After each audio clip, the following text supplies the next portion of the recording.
activist Kelley Robinson appeared before the committee to represent the Democrat side of the transgender athlete argument and made an outright false statement to a question posed by Louisiana Republican John Kennedy, who asked if she could give him an example of any women playing in the NBA.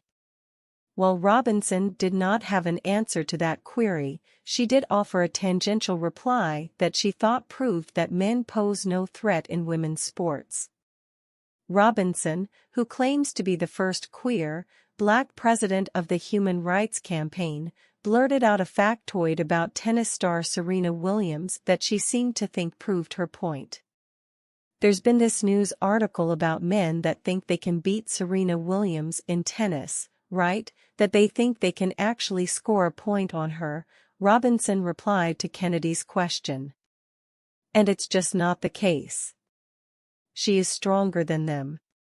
But Riley Gaines was armed with actual facts and totally destroyed Robinson's false claim about Serena Williams.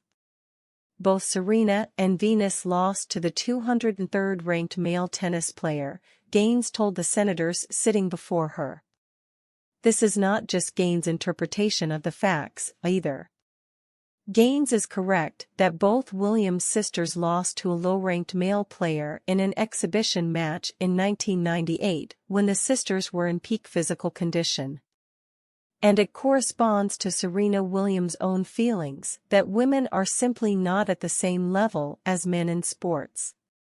Male player Karsten Brash was already past his prime playing years at 31 years of age, and at the time, he was only ranked as the world number 203 male player.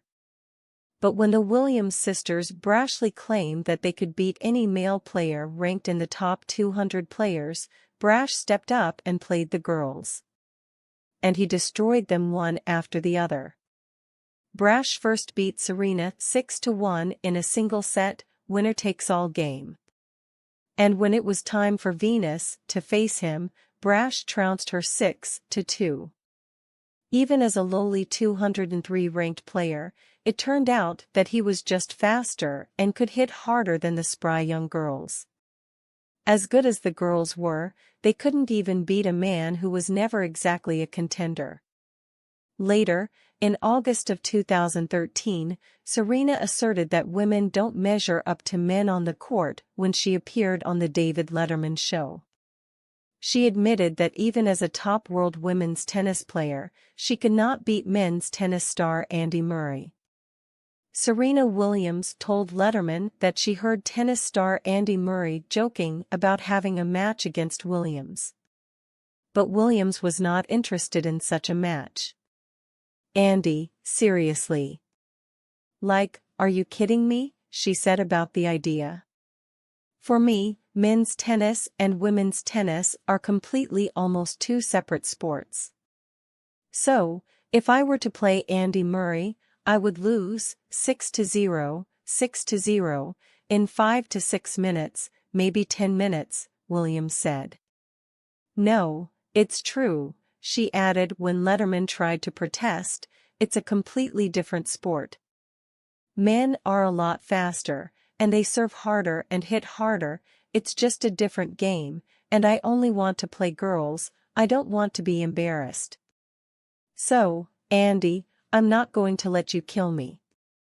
In 1998, Venus and Serena both found that men's tennis was a harder, faster game and that women could not compete at the same level as men.